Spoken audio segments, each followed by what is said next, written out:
Good morning students. Next आप अज का topic page number 86 तो स्टार्ट कर दिया। That is the section formula. ठीक है, section formula for internal division वास्ते आप पहला करांगे। सैक्शन फार्मूला हुंदा की है एक्चुअली ये फाइंड ये वास्ते आप स्टेटमेंट पढ़ सकते हैं। Find the coordinates of the point which divides the line joining two given points internally in A given ratio. मीनस की है जो आपको ये चीज़ गिवन होंगी, देखो आ डायग्राम के थ्रू समझने की कोशिश करो कि जे अपन कोई दो पॉइंट्स गिवन है, ठीक है, पी ते क्यू, जे अपन कोई दो पॉइंट्स गिवन है, क्लियर, पी पॉइंट ते क्यू पॉइंट आपको ये दो पॉइंट्स गिवन है तो आपू इन्होंने दोनों को ज्वाइन करके की है एक लाइन बनती है। ये आपू पी के कोऑर्डिनेट्स भी पता है x1 y1 है तो क्यू के कोऑर्डिनेट्स भी पता है x2 y2 है। तो आपने की करना है उस पॉइंट के कोऑर्डिनेट्स फाइंड आउट करने हैं। Any point R on this line, ठीक है, जेड़ा कि इस line M ratio M1 ratio M2 ratio दे विच डिवाइड कर रही है, क्लियर। तो आपने की करना आर पॉइंट के कोऑर्डिनेट्स फाइंड आउट करने हैं। तो उस वास्ते जो फार्मूला आप यूज़ करते हैं उन्होंने आप की कहने है सैक्शन फार्मूला कहने हैं, क्लियर। मतलब कि ये समझना है कि पी ते क्यू दो पॉइंट्स तुहानू गिवन है जिहदे कोऑर्डिनेट्स तुहानू पता है तो आर एक एनी पॉइंट है। इन्हों दोनों पॉइंट्स को ज्वाइन करके जो लाइन बनती है आर उस एक एनी पॉइंट है एक्स वाई, सपोज कर लो यही अपने को एक्स वाई है, ठीक है। एक्स वाई एक अजिहा पॉइंट है जिहड़ा कि इस line M1 ratio M2 ratio दे विच डिवाइड M1 M2 रेशो दे विच डिवाइड कर रहे हैं। तो आपने आर दे जिहड़े आह पॉइंट है इन्हां दी वैल्यू फाइंड आउट करनी हैगी, ठीक है। ये वास्ते आप फार्मूला यूज़ करेंगे जो तुसी एक्स कोऑर्डिनेट फाइंड आउट करना है, ठीक है। जो तुसी एक्स कोऑर्डिनेट फाइंड आउट करोगे तो फार्मूला तुहाडे कोले आएगा, देखो M1 into x2, clear. इधरों M1 लेना है, इधरों तुसी x2 लेना है, M1 x2 तो विचकार प्लस का साइन पाना है, M2 x1, इधरों M2 इधरों x1, clear. नीचे रेशो का सम, सिंपल जा फार्मूला तुसी इहनूं याद रखना है। M1 देखो M1 x2 M2 plus M2 x1 upon M1 plus M2 आ जाएगा। उस तो बाद जो तुसी y कोऑर्डिनेट फाइंड आउट करोगे तो x1 x2 की जगह तो तुहाडा की है y1 y2 आ जाएगा, बाकी सेम रहेगा। M1 into y2 plus M2 into y1 upon M1 plus M2, M1 y2 plus M2 y1 upon M1 plus M2, clear. आ दो फार्मूलाज बेटा तुसी याद रखना है जदों यह पॉइंट इनू इंटरनली जिहड़ा है डिवाइड करता है। इस चीज़ का भी ध्यान रखना है, इंटरनली जदों यह डिवाइड करता है उदों आपने आ प्लस वाला फार्मूला अप्लाई करना है, ठीक है। ये फार्मूला बेटा इतने बुक के लिखा हुआ है, इन्हें टिक कर लियो। X is equal to M1 x2 plus M2 x1 upon M1 plus M2 तो वाई की वैल्यू जी हैगी है M1 y2 plus M2 y1 upon M1 plus M2, clear. तो डायग्राम के थ्रू जो समझना तो इस तरीके अपने को ये सीगा अपने को जे रेशो आपको गिवन है कि M1 रेशो M2 च डिवाइड होंगे। सैकेंड अपने को जोड़ा आ जाता है मिड पॉइंट फार्मूला आ जाता है। देखो मिड पॉइंट का मतलब की है कि आर की है इन्होंने दोनों को इक्वल पार्ट्स से डिवाइड कर रहे हैं, ठीक है। पी क्यू पॉइंट्स तो जो लाइन बन रही है इनू की इक्वल पार्ट्स। मिड पॉइंट का मतलब की है इधर भी होना है इधर भी होना है। जदों यह मिड पॉइंट है मीनस दोनों साइड सेम है, यानी कि रेशो जिन्नी मर्जी होवे वो 1-1 ही हो जाएगी ना। जो 1-1 होगी तो मीनस M1 की वैल्यू भी 1 M2 की वैल्यू भी 1 अपने को, क्लियर। तो फार्मूला अपने को की बन जाएगा x1 plus x2 bye 2, clear, क्योंकि 1 प्लस 1 कितना हो गया 2 हो गया। x1 plus x2 इधरों x1 plus इधरों x2 जो x कोफिशिएंट फाइंड आउट करना है। मिड पॉइंट कड्ढन का फार्मूला की है x कड्ढन का जे p पॉइंट की है, यदा मिड पॉइंट है पी एक्स वाई पॉइंट ਇਹਦਾ मिड पॉइंट है तो x1 प्लस x2 ठीक है x1 प्लस x2 ਜਾਂ फिर इन्होंने देखो डायग्राम बनाई हुई है जो मिड पॉइंट होंगे उदों रेशो 1:1 हो जाती है अपने कोले तो यदा पॉइंट कड्ढन का फार्मूला आ जाएगा अपने कोले x1 प्लस x2/2 तो y कड्ढन का y1 प्लस y2/2 ये फार्मूला बेटा तुसीं याद रखना है। If you have given r is the mid point of this line joining okay. तीसरा अपने कोले फार्मूला आ जाता है section formula for external division. External division का मतलब की है जो पॉइंट है ये उत्ते नहीं लाई कर रहा इनू किसी दूजी साइड तो बाहर वाली साइड तो की है इनू किसी बाहर वाली साइड तो देखो आ अपने कोले पी पॉइंट आ क्यू पॉइंट है आ अपने कोले आर पॉइंट पे है क्लीयर। आर पॉइंट के कोआर्डीनेट्स आपने फाइंड आउट करना है जबकि ये लाइन ए पॉइंट के उत्ते नहीं लाई कर रहे ये एक्सटर्नली इनू डिवाइड कर रहे हैं क्लीयर। तो अजिही सिचुएशन दे विच जिहड़ा फार्मूला हुंदा है बाकी फार्मूला सेम हुंदा अपने कोले सिर्फ अपने कोले की आ जांदा विच माइनस का साइन आ जाता है m1 x2 minus m2 x1 upon m1 minus m2 तो सिमिलरली y दे विच भी m1 y2 minus m2 y1 upon m1 minus m2 clear. ये फार्मूला बेटा तुसीं याद रखने तीन फार्मूलाज पहले इन्हां नाल रिलेटेड आप एग्जाम्पल्स करते हैं जिवें कि फर्स्ट एग्जाम्पल अपने को देखो first example they which find A point on the line joining the points 0 4 8 2 0 dividing the line segment ठीक है मतलब दो पॉइंट्स अपन पी ए ते बी जिवें इन्हां ने ए ते बी लते हुए हैं 0 4 ते 2 0 दिते हुए हैं तो आपने की करना है पॉइंट पता करना find A point on the line joining ठीक है एक पॉइंट पता करना जिहड़ा कि इन्हां दोनों पॉइंट्स नूं जॉइन करके जो लाइन बनदे उहदे उपर है जिहड़ा कि इहनूं किस रेशो च डिवाइड कर लिया है internally in the ratio 2 first part they which oh internally देखो इंटरनली डिवाइड कर रहे रेशो कितनी है 2:3 दे विच डिवाइड कर रहे हैं तो मीनस m1 की वैल्यू 2 होगी m2 की वैल्यू की होगी तुहाडे कोले 3 होगी। बाकी फार्मूला तो मैं दसे हुआ सेम आपने यूज करना है देखो m1 की वैल्यू 2 है अपने कोले 2 × 2 plus 3 × 0 2 × 2 plus 3 × 0 upon m1 plus m2 2 plus 3 आ जाएगा अपने कोले तो 4 प्लस 0.5 4/5 जी है x की वैल्यू आ जाएगी तो y की वैल्यू वास्ते देखो 2 ×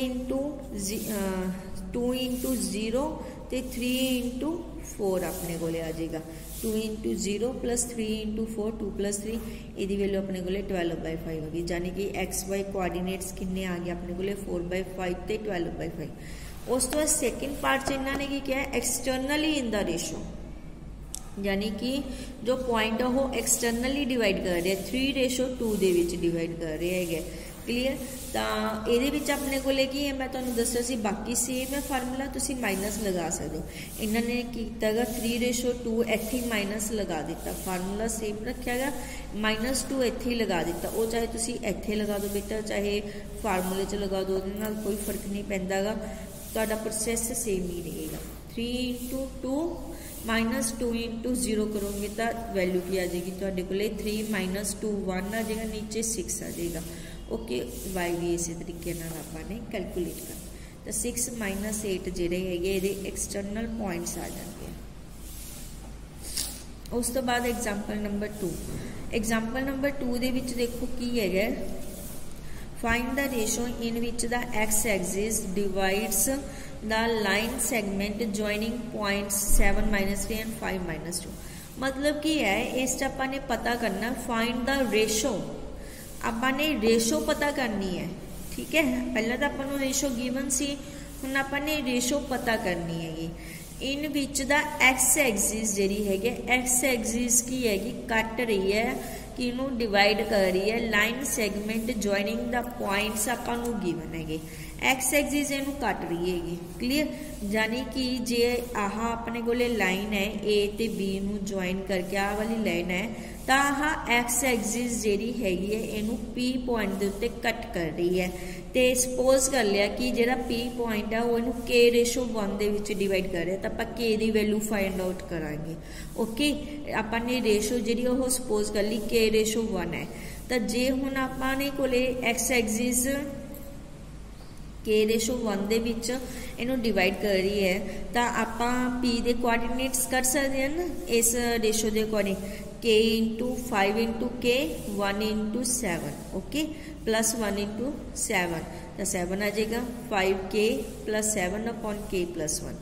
तो दूसरा पॉइंट आ जाएगा K × 2 2K -3 है ना इतने, तो 2K -3 अपॉन K + 1। ये आपने की किते पी के कोआर्डीनेट्स कर ले। हुण जिहड़ा है पी पॉइंट है बेटा ध्यान नाल देखो, जिहड़ा पी पॉइंट है ये किहदे उत्ते लाई कर रहा है, एक्स एक्सिस के उत्ते लाई कर रहा है। जो एक्स एक्सिस के उत्ते लाई करता है तो आपां नूं इस चीज़ का पता है कि एक्स एक्सिस के उत्ते y = की हुंदा 0 हुंदा है। एक्स एक्सिस की इक्वेशन भी y = 0 होंगी है, तो इस उत्ते कोई भी पॉइंट जो लाई करता है वह जो y कोआर्डीनेट होंदा वो की होंदा है हमेशा 0 होंदा है। यानी कि जो y कोआर्डीनेट है p का ये भी की होएगा = 0 होएगा। इनू =0 रख लो, तो आ वाला तो नीचे वाला तो 0 ही हो जाएगा, उधर ही आके मल्टीप्लाई करांगे तो 2K - 3 = 0। 3 नू राइट हैंड साइड ते लिया 3/2 अपने को जी है K की वैल्यू आ गई, यानी कि जो रेशो है वो अपने को कितनी आ जाएगी 3/2 आ जाएगी। जिहड़ा है पॉइंट इनू 3/2 दे विच डिवाइड करे, इस तरह बेटा आप रेशो है जी फाइंड आउट कर सकते हैं। हुण थर्ड एग्जाम्पल है जी वो भी अपने को इस तरीके नाल है, in what ratio is the line joining the points. आप इस भी अपने रेशो पता करनी है, ए ते B points divided by P, ठीक है। पी पॉइंट्स के कोआर्डीनेट्स ये गिवन है, ठीक है। तो रेशो अपने फाइंड आउट करनी हैगी, तो K/1 अपने उम्मीद सपोज कर ली, तो आप पहला पी के पॉइंट्स कढ़ांगे। पी के पॉइंट्स होंगे है ना कढ़ने 7 × K + 4, ओके, अपॉन K + 1 आ जाएगा। तो 7K + 4 इनू = की लिख सकते हैं, क्योंकि ये भी पी के कोआर्डीनेट्स जो आप कढ़े वो भी पी के कोआर्डीनेट्स है, ये भी पी के कोआर्डीनेट्स है। तो इन्हों आप की करांगे =-1 रख लांगे, -1 रख के क्रॉस मल्टीप्लाई करके अपने को जी K की वैल्यू -5/8 आ जाएगी। जो ये नैगेटिव आ गई तो मीनस कि इनू एक्सटर्नली डिवाइड कर रहे हैं, ओके। इस चीज़ का ध्यान रखना है, यदा मतलब यही कि है इनू एक्सटर्नली जरा है डिवाइड कर रहा है। उस तो बाद फोर्थ एग्जाम्पल है, फोर्थ एग्जाम्पल भी बहुत ईजी है अपने को कि 3 आपां कंजैक्टिव वर्सेस दिते हो फिर पैरेललोग्राम दे। आ देखो 3 वर्सेस आपां फोर्थ वर्टेक्स जो वो आपां फाइंड आउट करना है, तो रैक्टेंगल की वैल्यू फाइंड आउट करनी है आपां, ओके। दसना कि यह रैक्टेंगल है या नहीं है। हुण ये कि आपां पता चलेगा, देखो 3 वर्टेक्स पता है, आ देखो जी आ अपने को की है पैरेललोग्राम है, देखो आ पैरेललोग्राम की शेप है ना, ये आपां देखो आप सपोज कर ले कि आह ABC 3 वर्टेक्स आपां पता है, तो D वर्टेक्स है जो वो आपां फाइंड आउट करना है। इनू आप सपोज कर लिया XY, ठीक है, कि D वर्टेक्स के जेरे कोआर्डीनेट्स हो कि XY आपां ये वैल्यू फाइंड, क्योंकि ये चीज़ आपां गिवन है कि ABCD एक पैरेललोग्राम है। जो ये पैरेललोग्राम होंदी है तो ये जेरे डायगनल होंदे है ना बेटा, ये रिजल्ट तुसी याद रखना, फिर ही सब निकलेगा कि जेरा ये डायगनल है, डायगनल ऑफ द डायगनल का जेरा मिड पॉइंट है वो की हुंदा है सेम हुंदा है। डायगनल्स का जेरा मिड पॉइंट हुंदा है, दोनों डायगनल्स का मिड पॉइंट जेरा वो की होएगा सेम होएगा। तो आप AC है जेरा एदा मिड पॉइंट फाइंड आउट करांगे, तो BD का मिड पॉइंट फाइंड आउट करांगे, तो दोनों की करांगे इक्वल रख लांगे, ओके। AC का मिड पॉइंट देखो, मिड पॉइंट फार्मूला हुणे तुहानूं दस्सिया सीगा, एक्स कोआर्डीनेट्स का सम 3 - 2/2 आ जाएगा, 0 + 6/2 आपने को वैल्यू आ गई। तो BD का मिड पॉइंट कटोगे तो 5 + x/2 आ जाएगा, तो 2 + y/2 आ जाएगा, ओके। तो इनू सॉल्व किया 1/2 6/2 आ गया। पहले नू पहले दे इक्वल रख लता गा 1/2 इज इक्वल टू 5 + x/2, दूसरे नू दूसरे दे इक्वल रख लिया 6/2 इज इक्वल टू 2 + y/2 आ गया। x की वैल्यू कैलकुलेट करके -4 आ गई तो y की वैल्यू 4 आ गई। तो हुण अपने को डी जिहड़ा कोआर्डीनेट आ उहदी वैल्यू की आ गई -4 ते 4 आ गई।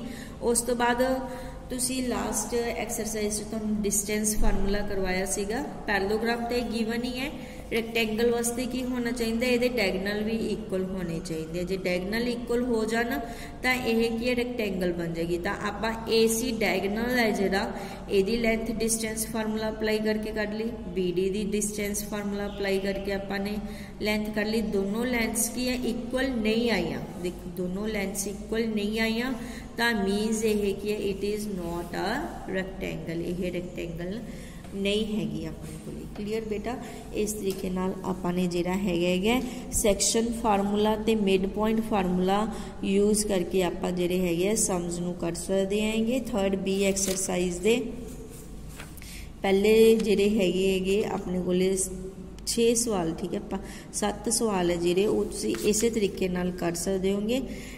5th ते 6th एग्जाम्पल वो नैक्सट मैथड नाल रिलेटेड है, मैं तुहानूं अगले लैक्चर च करवाउणी है। Thank you.